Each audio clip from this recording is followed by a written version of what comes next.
100% सफलता हासिल करने के लिए छोटी छोटी जो चीजों को सुधारना पड़ता है, उसमें से एक छोटी चीज है सुबह जल्दी उठने की आदत। सुबह जल्दी उठने की आदत, सुबह जल्दी उठना जीवन में बहुत ज्यादा महत्वपूर्ण है यदि हम बड़ी सफलता हासिल करना चाहते हैं। तो साथियों, आज के इस सेशन में आप सभी का हार्दिक हार्दिक हार्दिक स्वागत है और करते हैं। बहुत बेसब्री से मुझे रियली बता रहा हूँ, मुझे बहुत बेसब्री से इस चैप्टर का इंतजार था। मेरी हार्दिक इच्छा थी कि जल्द से जल्द हम इस चैप्टर पे पहुंचे। और चलिए साथियों, आज बहुत ही शानदार तरीके से, बहुत ही बेहतरीन तरीके से एक जबरदस्त चीज मैं आप लोगों को बताने वाला हूं। और वो जबरदस्त चीज है 15 मिनट में $2.5 लाख की सेल। 15 मिनट में $2.5 लाख की सेल। आप सभी तैयार हैं? Are you ready? Are you ready? क्या आप सभी तैयार हैं? तो कल साथियों, कल तक हमने जो चीजें समझी थी, ठीक है, उसके बाद हम आगे बढ़ते हैं। 15 मिनट में $2.5 लाख की सेल, मतलब 15 मिनट में 2 करोड़ का सेल। 2 करोड़ का एक सेल मैंने किया था मात्र 15 मिनट के इंटरव्यू से। तो हम आज उसकी बात करने वाले हैं। चलिए चलिए साथियों, कंटिन्यू करते हैं। जब मिस्टर क्लेटन हंसिकर ने मुझे बॉस्टन में, ठीक है, जब मिस्टर क्लेटन हंसिकर मुझे बॉस्टन में एक तरफ ले गए, किनारे में ले गए और उन्होंने मुझे सेलिंग का महान रहस्य सिखाया। याद है ना मैं किस चीज की बात कर रहा हूँ? ठीक है, तो मेरा उत्साह बहुत अधिक बढ़ गया, बहुत अधिक बढ़ गया। उन्होंने क्या बताया था कि भाई सेलिंग के लिए, सेलिंग के लिए क्या जरूरी है? क्या जरूरी है? कि मैं ज्यादा लोगों से मिलूं, ठीक है, और ये बात समझूं कि वो क्या चाहते हैं, वो क्या चाहते हैं, मैं उसकी बात करूं। ठीक है, अभी तक हमने ये बात की है। तो जब मिस्टर क्लेटन हंसिकर मुझे बॉस्टन में एक तरफ ले गए और जब उन्होंने मुझे सेलिंग का महान रहस्य सिखाया, तो मेरा उत्साह बहुत अधिक बढ़ गया, इतना कि वह चरम पर पहुंच गया। मैंने सोचा कि अब मुझे यही करना है कि मैं जाऊं और पर्याप्त लोगों से मिलूं और बेचना मेरे लिए आसान हो जाएगा। अगले अगले कुछ महीनों मेरे सेल्स रिकॉर्ड में निश्चित रूप से सचमुच सुधार हुआ। मेरे सेल्स बहुत तेजी से बढ़े, परंतु अब भी ग्राहक मेरा काफी विरोध करते थे। मुझे समझ में नहीं आ रहा था कि उनके विरोध का कारण क्या था। फिर एक दिन जब मैं फिलाडेल्फिया के स्ट्रेटफोर्ड होटल में एक सेल्स कन्वेंशन में भाग ले रहा था, तो मैंने अमेरिका के चोटी के सेल्समैनों में से एक एक को एक अद्भुत तरीका बताते हुए सुना। एक सेल्समैन को मैंने एक अद्भुत तरीका बताते हुए सुना, जिससे मुझे संक्षेप में जवाब मिल गया। वो सेल्समैन न्यूयॉर्क के जे एलियट हॉल थे। उनका नाम क्या था? जे एलियट हॉल, ठीक है। हालांकि अब वे कई सालों से रिटायर हो चुके हैं, परंतु उनको अपने समय का सबसे टॉप का सेल्स प्रोड्यूसर्स में उनका नाम दर्ज है। तो सबसे टॉप के सेल्स पर्सन थे वो, सबसे ज्यादा सेल निकालते थे वो। तो उन्होंने क्या बताया कि वे किस तरह सेल्समैन के रूप में असफल हुए थे और सेल्स लाइन छोड़ने का निर्णय लेने ही वाले थे कि तभी उन्हें वो कारण पता चल गया जिसके कारण वे असफल हो रहे थे। ठीक है, ध्यान से सुनिएगा साथियों, सारी बातों को बहुत ध्यान से सुनिएगा। मिस्टर हॉल ने बताया कि वे किस तरह सेल्समैन के रूप में असफल हुए थे और वे सेल्स लाइन छोड़ने ही वाले थे कि तभी उन्हें वो कारण पता चल गया जिसके कारण वे असफल हो रहे थे। उन्होंने कहा कि वे बहुत ज्यादा निश्चयात्मक वाक्य बोल रहे थे, बहुत ज्यादा निश्चयात्मक वाक्य बोल रहे थे। जब मैंने उनकी बातों को सुना तो मुझे लगा ये क्या बेवकूफ टाइप का बात कर रहे हैं यार, ये मतलब क्या है, मतलब निश्चयात्मक वाक्य बोलना है तो जरूरी है ना। अगर हम कॉन्फिडेंस से कोई बात नहीं बोलेंगे तो बात कैसे बनेगी? निश्चयात्मक मतलब मैं निश्चित हूं, मुझे कंफर्म है 100% कोई बात, और मैं एकदम 100% श्योरिटी के साथ वो बात बोल रहा हूँ। तो मुझे लगा ये कैसी मूर्खतापूर्ण बात है। भाई निश्चयात्मक वाक्य बोलना तो जरूरी है ना, कॉन्फिडेंस से सब चीज को तो बोलना जरूरी है, मतलब मुझे सुनिश्चित होना जरूरी कि जो मैं बोल रहा हूँ सही बोल रहा हूँ। तो मुझे लगा ये कैसी मूर्खतापूर्ण बात है, ये क्या बोल रहे हैं, मतलब एलियट हॉल सर ये क्या बोल रहे हैं कि वो इसलिए असफल हो रहे थे कि वो निश्चयात्मक वाक्य बोल रहे थे। परंतु उन्होंने श्रोताओं को यह कहकर रोमांचित कर दिया कि वे अपनी आपत्तियां और सवाल पूछ सकते हैं। पूरे जो 2000 सेल्समैन थे वहां पर, उन 2000 सेल्समैन को उन्होंने क्या बोल दिया, क्या बोल के रोमांचित कर दिया कि वो सब लोग, पूरे 2000 लोग अपनी आपत्तियां और सवाल पूछ सकते हैं। 2000 लोग, तो 2000 सेल्समैनों ने उन पर हर दिशा से सवालों और आपत्तियों की बौछार कर दी। ये आपत्तियां कि ग्राहक और संभावित ग्राहक हर दिन उन्हें दूर हटा देते हैं। रोमांच जबरदस्त हो गया जब एलियट हॉल ने ये अद्भुत प्रदर्शन दिया कि किस तरह आपत्तियों का सामना किया जाए। और इन आपत्तियों का सामना करने के लिए उन्होंने जितने भी किताब लिखा रहता है ना, question answer, frequently asked question, ठीक है, फ्रिक्वेंटली आस्क्ड क्वेश्चंस, बार बार पूछे जाने वाले सवाल और उनके जवाब। साथियों, रोमांच इतना जबरदस्त हो गया जब एलियट हॉल ने ये अद्भुत प्रदर्शन दिया कि किस तरह आपत्तियों का सामना किया जाए। और इन आपत्तियों का सामना करने के लिए उन्होंने किताबों में FAQ, फ्रिक्वेंटली आस्क्ड क्वेश्चन अध्याय में लिखे गए स्मार्ट स्टॉक जवाबों का सहारा नहीं लिया। ठीक है, उन्होंने आपत्ति करने वालों को यह बताने की भी कोशिश नहीं की कि वे गलत थे। उन्होंने ये भी नहीं दर्शाया कि उनकी तुलना में मैं ज्यादा स्मार्ट हूं। उन्होंने सिर्फ कुछ सवाल पूछे जिनसे आपत्ति करने वालों को सहमत होना पड़ा, और वे तब तक सवाल पूछते गए पूछते गए पूछते गए जब तक कि जवाब देने वाले जवाबों से एक ही निष्कर्ष नहीं निकला, एक दमदार निष्कर्ष जो तथ्यों पर आधारित था। इन इन बातों को ध्यान से सुनिएगा और समझिएगा साथियों, इन लाइनों को ध्यान से सुनिएगा और समझिएगा। उन्होंने आपत्ति करने वालों को यह बताने की कोशिश नहीं की वे गलत थे। उन्होंने ये भी नहीं कहा, दर्शाया कि इनकी तुलना में वो ज्यादा स्मार्ट है, लोगों की तुलना में ज्यादा स्मार्ट है। उन्होंने सिर्फ कुछ सवाल पूछे जिनसे आपत्ति करने वालों को सहमत होना पड़ा, और वे तब तक सवाल पूछते गए जब तक जवाब देने वाले जवाबों से एक ही निष्कर्ष नहीं निकला, एक दमदार निष्कर्ष जो तथ्यों पर आधारित था। मतलब उन्होंने जो सवाल पूछे उससे कुछ एक ऐसा निष्कर्ष निकला जो लॉजिक पे आधारित था, तथ्यों पे आधारित था, सच्चाई पे आधारित था। इस मास्टर सेल्समैन ने इस मास्टर सेल्समैन ने इस मास्टर सेल्समैन से इस मास्टर सेल्समैन से मैंने जो गहरी सीख ली, उसने मेरे सोचने का पूरा नजरिया ही बदल दिया। उन्होंने ये जताने का प्रयास नहीं किया कि वे किसी को अपने नजरिए के हिसाब से सोचने के लिए मजबूर कर रहे हैं या उन्हें प्रभावित करने की कोशिश कर रहे हैं। एलियट हॉल के प्रश्नों का केवल एक ही लक्ष्य था, सामने वाले आदमी को यह पहचानने में मदद करना कि वह क्या चाहता है, और फिर उसे हासिल करने का तरीका बताने में मदद करना। ठीक, मतलब कल जो हमने कल जो हमने स्टडी किया था उसमें क्या बोला गया था कि यह सामने वाले व्यक्ति को जो चाहता है वो चाहने में उसकी मदद करना है हमको। लेकिन इस चैप्टर में क्या बात हो रही है, जे एलियट हॉल सर ने क्या बताया अपने एक्सपीरियंस से कि सामने वाले को खुद को ये पहचानने में मदद करना कि वो क्या चाहता है, और फिर वो जो चाहता है उसको हासिल करने का तरीका बताने में मदद करना। मतलब इस चैप्टर में आपको ये सीखने का मौका मिलने वाला है कि सवाल पूछ के आप ये कैसे जानेंगे कि सामने वाला क्या चाहता है। देखिए, सामने वाला क्या चाहता है हर किसी के बारे में हमको पहले से पता रहे ऐसा जरूरी तो नहीं है। अगर हम उनसे सवाल पूछते चले जाएंगे तो कुछ बातें ऐसी स्पष्ट होंगी उनसे कि हमको समझ में आ जाएगा कि वो क्या चाहता है।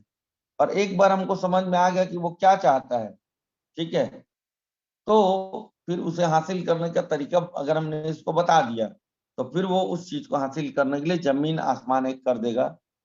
मतलब ये लास्ट चैप्टर जो हमने स्टडी किया था उसका नेक्स्ट पार्ट है कि सवाल पूछ के आप ये जानिए कि सामने वाला क्या चाहता है, और अगर एक बार आपको समझ में आ गया सामने वाला क्या चाहता है तो आपके लिए काम बहुत आसान हो जाएगा। चलिए साथियों आगे कंटिन्यू करते हैं। इस मास्टर सेल्समैन से जो मैंने गहरी सीख ली, उसने मेरे सोचने का पूरा नजरिया ही बदल दिया। उन्होंने ये जताने का प्रयास नहीं किया कि वे किसी को अपने नजरिए के हिसाब से सोचने के लिए मजबूर कर रहे हैं या उन्हें प्रभावित करने की कोशिश कर रहे हैं। एलियट हॉल के प्रश्नों का केवल एक ही लक्ष्य था, सामने वाले आदमी को यह पहचानने में मदद करना कि वो क्या चाहता है और फिर उसे हासिल करने का तरीका बताने में मदद करना। श्रोताओं ने मिस्टर हॉल को बताया कि इस आपत्ति से पार पाना बहुत मुश्किल होता है। मैं अब तक फैसला नहीं कर पाया हूं कि मैं इसको लूं या ना लूं। मतलब लोग बोलते हैं ना सोच के बताऊंगा, अभी तो मैं कुछ सोच नहीं पाया हूं। ठीक है, उसी टाइप का सवाल। तो श्रोताओं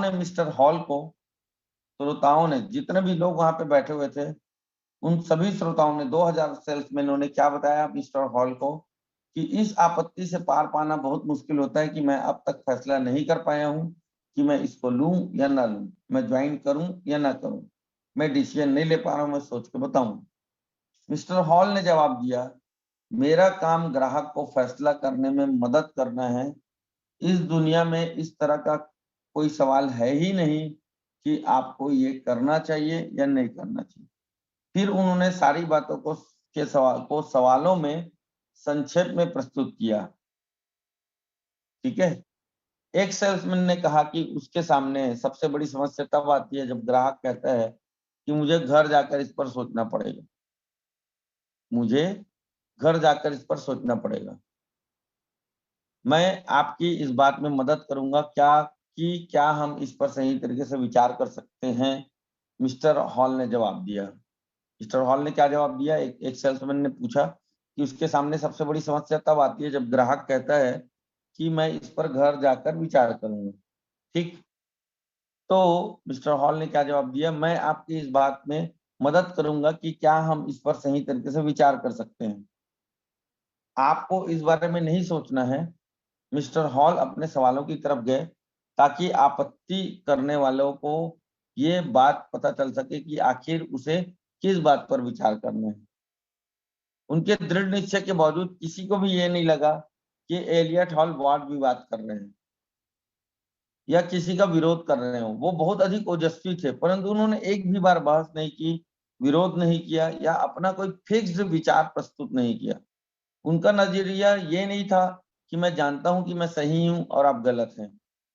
लोगों की मदद करने का उनका तरीका सवाल पूछकर उनके सोच को स्पष्ट करना, और मैं यह कह सकता हूं कि ये लाजवाब है और इसके जैसा कोई दूसरा तरीका नहीं है, और मैं उन्हें और उनकी कही गई बातों को कभी नहीं भूल पाऊंगा। जब मैंने उस दिन एलियट हॉल की बातों को फटी आंखों से सुना तो मैंने संकल्प किया कि आगे से मैं ये महत्वाकांक्षा रखूंगा कि मैं उस महान कला को विकसित करने की कोशिश करूंगा जिससे जिसमें उन्होंने इतनी अधिक विशेषज्ञता हासिल कर ली थी। और वो महान कला क्या थी, सवाल पूछने की कला, सवाल पूछने की कला। जब मैंने उस दिन उनकी बातों को ध्यान से सुना तो मैंने संकल्प किया कि मैं आगे से ये अपने लाइफ का उद्देश्य, अपने जीवन का उद्देश्य रखूंगा कि मैं उस महान कला को अपने अंदर विकसित करने की कोशिश करूंगा जिसमें उन्होंने इतनी अधिक विशेषज्ञता हासिल कर ली थी, और वो क्या थी, सवाल पूछने की कला। मिस्टर हॉल के उस लेक्चर के कुछ ही दिनों के बाद मेरे एक मित्र ने मुझे फोन किया। उसने मुझे बताया कि न्यूयॉर्क का एक बड़ा निर्माता, एक बड़ा मैन्युफैक्चरर इंश्योरेंस कराने के लिए मार्केट में है, और वो जानना चाहता था कि क्या मैं उसको प्रपोजल प्रेजेंट करूंगा, मैं उसको प्लान बताऊंगा। ठीक है, क्या मैं उसको प्लान जाके प्लान दूंगा। तो मैंने बोला बिल्कुल। ठीक है, और उन्होंने डिटेल मुझे बताया। ठीक है, इसका डिटेल बताया कि इसमें जो वो मैन्युफैक्चरर है उसकी कंपनी कर्ज ले रही थी, और कर्ज देने वाले जितने भी लोग थे, बैंक थे, वो उसको किस बात पे जोर दे रहे थे कि मैन्युफैक्चरर को कर्ज की पूरी रकम के बराबर इंश्योरेंस कराना होगा। कर्ज वो जितना ले रहे हैं, एक बड़ा बहुत बड़ा कर्ज ले रहे थे वो, और वो जो कर्ज ले रहे थे, वो कर्ज जो भी बैंक से अप्लाई कर रहे थे, वो सब बैंक वाले क्या बोल रहे थे कि आपको कर्ज की रकम के बराबर इंश्योरेंस कराना होगा, ताकि कुछ भी प्रॉब्लम हो तो भैया हमको इंश्योरेंस कंपनी से पैसा मिल जाए। तो न्यूयॉर्क की 10 बड़ी बड़ी इंश्योरेंस कंपनियों ने पहले ही उनको पूरा डिटेल प्लान बना करके भेज दिया था, प्रेजेंट कर दिया था। निश्चित रूप से मैं प्लान प्रेजेंट करने में, मतलब इंश्योरेंस का जो भी प्लान बना के उनको देना था, वो मैं उनको प्रेजेंट करना चाहूंगा, प्रस्तुत करना चाहूंगा। मैं इसमें रुचि रखता हूं। मैंने अपने उस मित्र को कहा, ठीक है, कि मैं उसको प्लान बताऊंगा, उसको इंश्योरेंस बेचूंगा, आप उससे बस मेरा क्या कर दो, अपॉइंटमेंट फिक्स कर दो। तो निश्चित रूप से मैं प्रस्ताव प्रस्तुत करने में रुचि रखता हूं। मैंने कहा बशर्ते कि तुम मेरे लिए एक अपॉइंटमेंट फिक्स करवा दो। बाद में उसी दिन मेरे दोस्त ने फोन करके बताया कि उसने मेरे लिए अगले दिन सुबह 11:15 बजे का अपॉइंटमेंट ले लिया है। और उसके बाद क्या हुआ, आप ध्यान से सुनिएगा, ध्यान से सुनिएगा। पहले तो मैं अपनी टेबल कुर्सी पर बैठा और मैंने ये विचार किया कि मुझे क्या करना है। एलियट हॉल की चर्चा अभी भी मेरे दिमाग में ताजा थी। मैंने फैसला किया कि मैं कई सवाल तैयार करूंगा। आधे घंटे तक मेरा दिमाग सोच विचार में डूबा रहा। फिर कुछ सवाल आने शुरू हुए। शुरू में आधे घंटे में सोचते रहा कि क्या सवाल पूछूंगा, क्या सवाल पूछूंगा। फिर जब मैंने इस बारे में और गहराई से सोचा तो कुछ सवाल मेरे दिमाग में आने शुरू हुए, ऐसे सवाल जिससे वो आदमी अपने विचारों को और अधिक स्पष्ट कर सकता था, और जिनसे उसे फैसले लेने में, फैसले पर पहुंचने में मदद मिलती। इसमें मुझे लगभग 2 घंटे का समय लगा। आखिरकार मैंने 14 सवाल लिख लिए और फिर इन सवालों को थोड़ा सा अच्छे से क्रम में जमा लिया। सवाल लिखे मैंने, अलग अलग सवाल लिखे, 14 सवाल मैंने लिखे, और इन 14 सवालों को मैंने थोड़ा सा लॉजिकली सही सीक्वेंस में जमा लिया, क्रम में जमा लिया। और अगली सुबह मैं न्यूयॉर्क जाने वाली ट्रेन में बैठकर इन सवालों को बार बार स्टडी कर रहा था। और जब मैं पेंसिल्वेनिया स्टेशन में पहुंचा तो मैं इतना अधिक रोमांचक और उतावला था कि मैं इंटरव्यू का इंतजार ही नहीं करना चाहता था। और अपने आत्मविश्वास को बढ़ाने के लिए मैंने एक रिस्क उठाने का फैसला किया।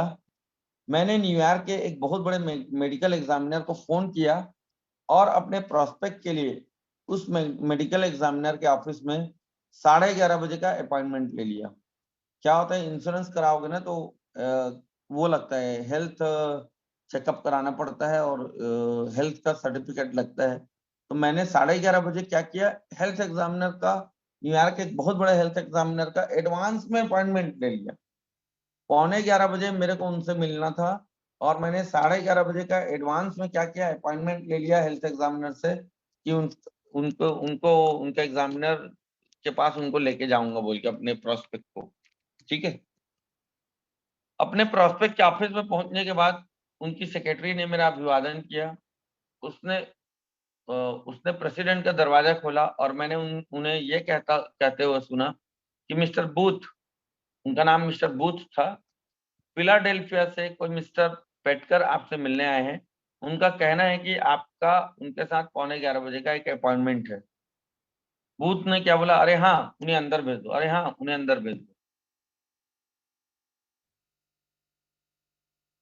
मैंने बोला, मिस्टर बूथ आप कैसे हैं?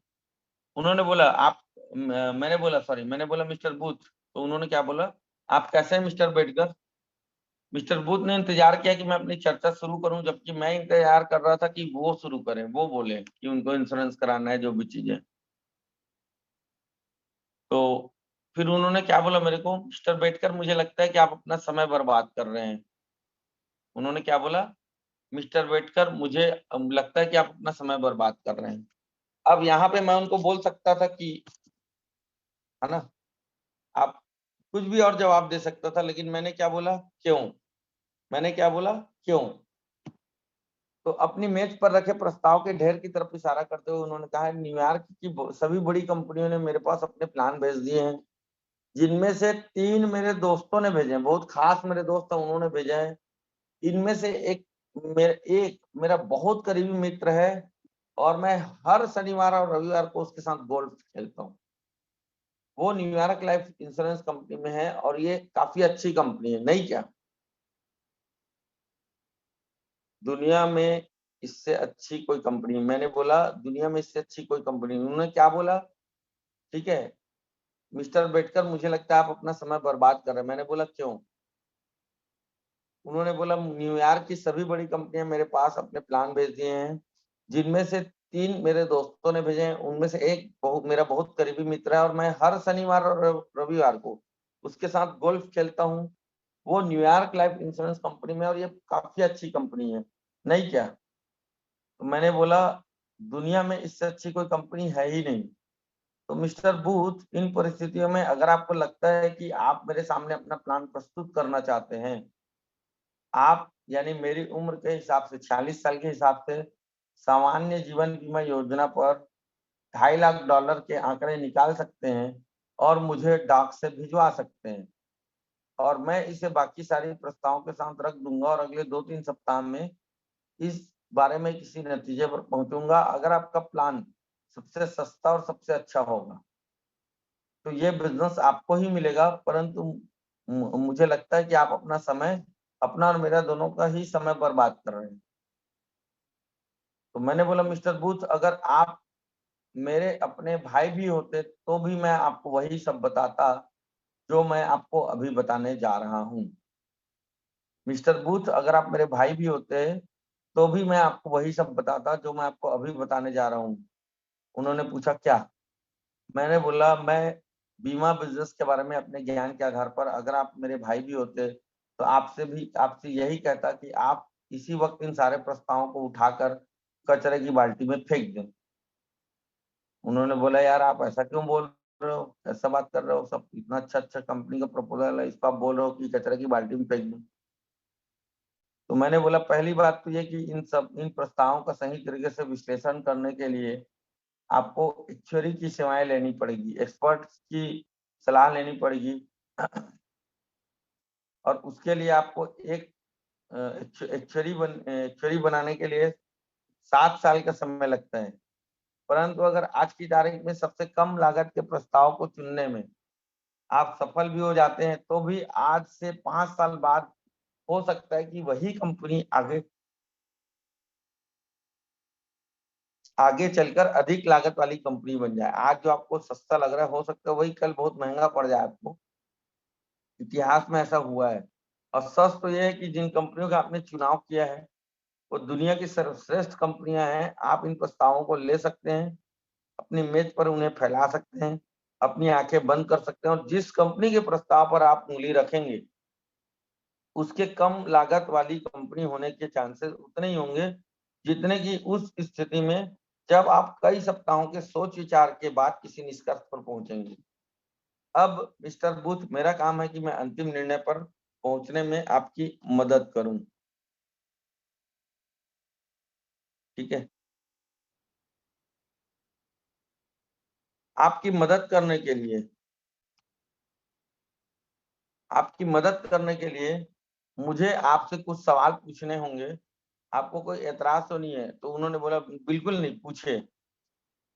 जैसा मैं समझता हूँ, मैंने बोला जैसा मैं समझता हूँ आपकी कंपनी $2.5 लाख का कर्ज लेने वाली है। इस सौदे की एक शर्त ये है कि आपको $2.5 लाख का बीमा करवाना है और बीमा की पॉलिसी को अपने कर्जदारों के पास रखना है। क्या ये सही है? तो उन्होंने बोला हाँ ये सही है। दूसरे शब्दों में अगर समझा जाए तो अगर आप सही सलामत रहते हैं तो उन्हें आप पर भरोसा है, परंतु यदि आपको कुछ हो जाता है इस स्थिति में उन्हें आपकी कंपनी पर उतना विश्वास नहीं है। क्या ये सही नहीं है मिस्टर बूथ? तो बूथ ने कहा हाँ मुझे लगता है कि ये सही है। फिर मैंने बोला कि फिर क्या ये सबसे महत्वपूर्ण नहीं है? दरअसल महत्व की एकमात्र बात यही है कि आप इस बीमे को तत्काल हासिल कर लें और जोखिम को बीमा कंपनी पे डाल दें। लोन का जो रिस्क है उसको बीमा कंपनी पर डाल दें। मान लीजिए आज आप रात को जागें, आधी रात को, और आपके मन में अचानक ये विचार आता है कि आपके कनेक्टिकट के आपके बड़े प्लांट में आग लगने का जो बीमा होता है, आग अगर लग गया तो जो नुकसान हो तो उसको वापस लेने का जो बीमा होता है वो कल ही एक्सपायर हो गया है। वो कल ही एक्सपायर हो गया है, जो आपका सबसे इम्पोर्टेंट एक प्लांट है बड़ा सा, वो कल ही एक्सपायर हो गया है, फायर का जो बीमा होता है आग लगने से नुकसान होने वाले का। तो शायद आप सारी बची हुई सारी रात सो नहीं पाएंगे, और आप सुबह सबसे पहले ये काम करेंगे कि ब्रोकर को फोन लगाएंगे और कहेंगे वो तत्काल बीमा करवा ले। नहीं क्या? बिल्कुल बिल्कुल मैं ऐसा ही करूंगा। उन्होंने कहा बिल्कुल मैं ऐसा ही करूंगा। तो जिस तरह आप अपने प्लांट के लिए आग के बीमे को महत्वपूर्ण मानते हैं, उसी तरह आपके कर्जदार आपके जीवन बीमा को महत्वपूर्ण मानते हैं। अगर आप अपने जीवन का बीमा नहीं करवा पाते तो क्या ये संभव नहीं है कि आपके कर्जदार आपको लोन की रकम को कम कर दें या लोन देने से पूरी तरह से इनकार कर दें? उन्होंने कहा मैं नहीं जानता, परंतु मुझे लगता है कि शायद ऐसा हो सकता है।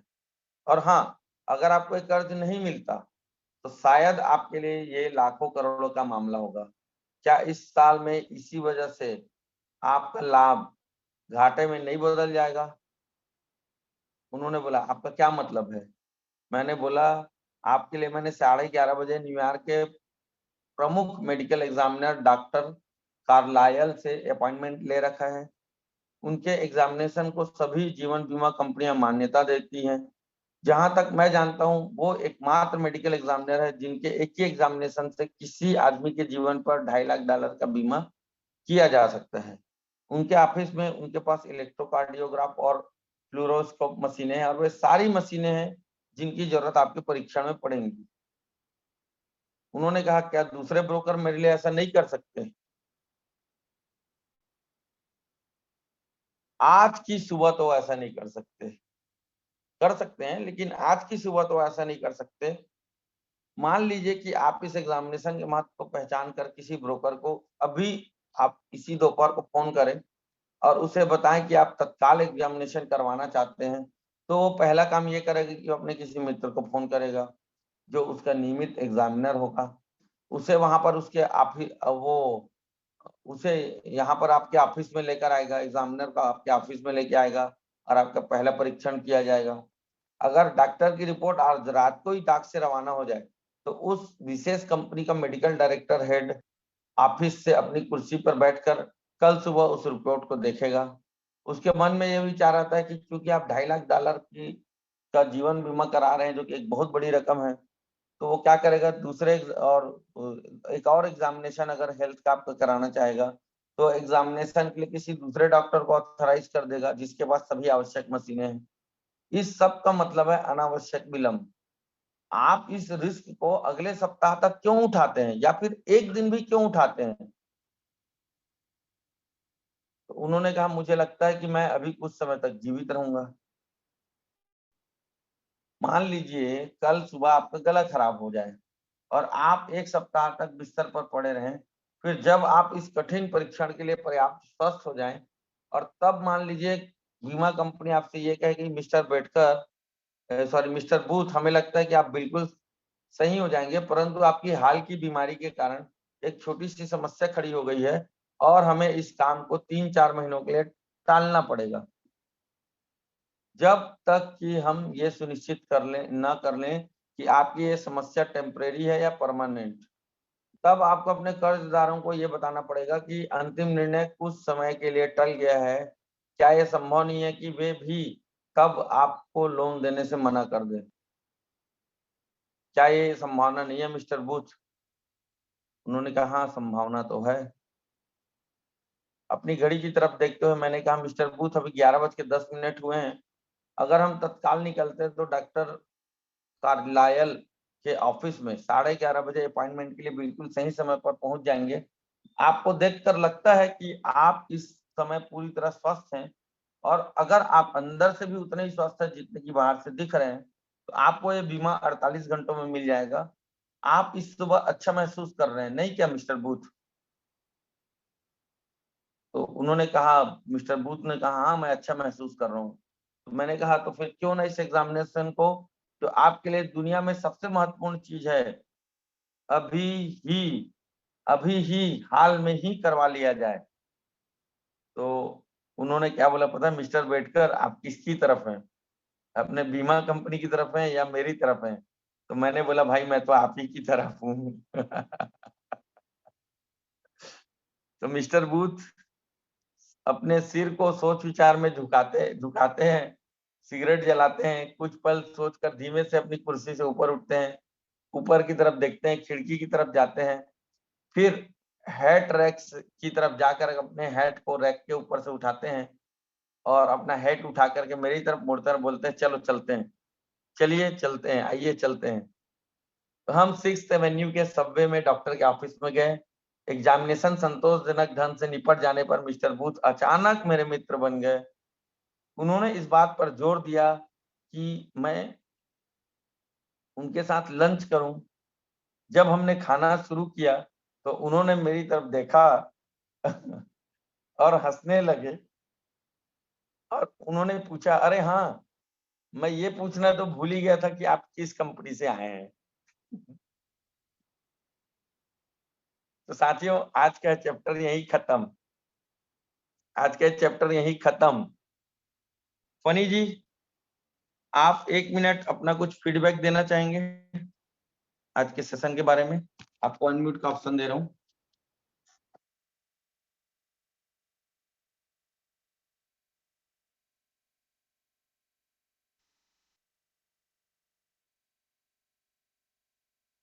हेलो सर, आवाज आ रही है?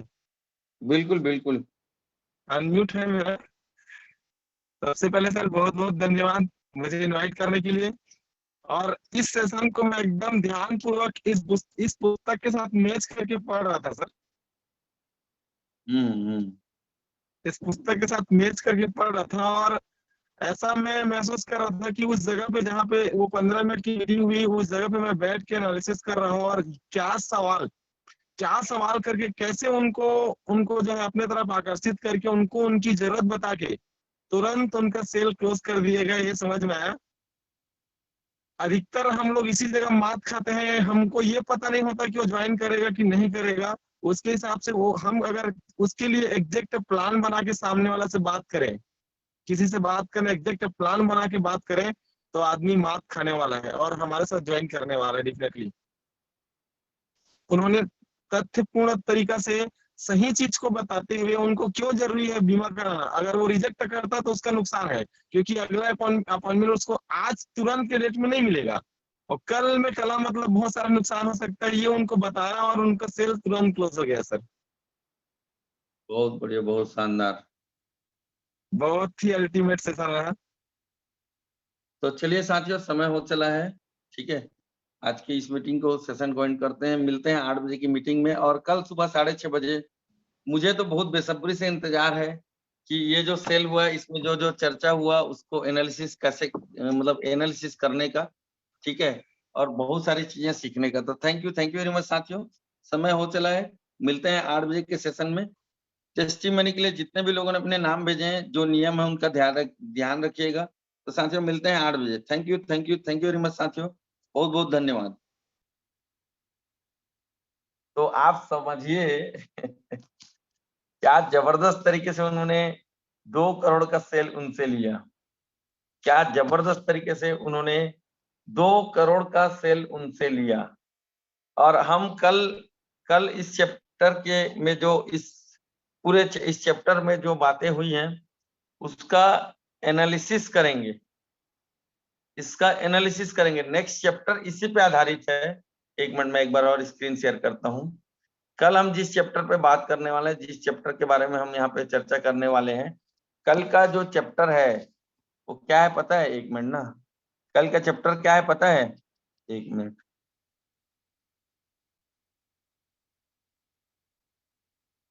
उस सेल में अपनाए गए, इस सेल में जो अभी हुआ है ना, $2.5 लाख का सेल, 2 करोड़ का। कल जो जिस चैप्टर पे की हम बात करने वाले हैं, चैप्टर 8। ये चैप्टर क्या है? उस सेल में अपनाए गए मूलभूत सिद्धांतों का विश्लेषण।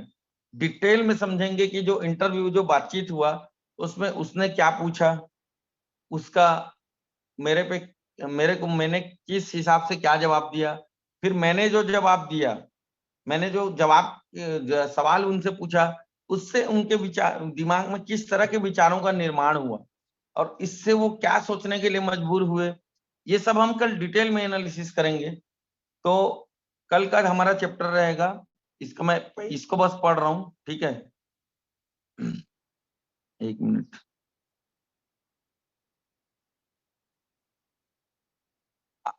कल के चैप्टर के लिए इस एक लाइन को मैं बस पढ़ रहा हूँ। आइए हम उस सेल का विश्लेषण करें। मैं जानता हूं कि आप क्या सोच रहे हैं। आप खुद से कह रहे होंगे मैं किस तरह इस तकनीक का प्रयोग कर सकता हूं।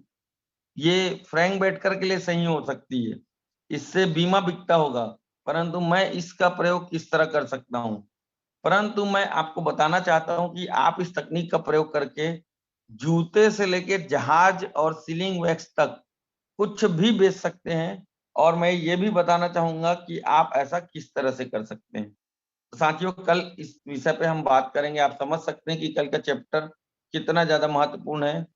आपको इस चैप्टर का डिटेल एनालिसिस आपको कल समझ में आएगा। आज जो इंटरव्यू हुआ उसका डिटेल एनालिसिस कल समझ में आएगा। तो साथियों, आज के इस सेशन में बस इतना ही। Thank you very much.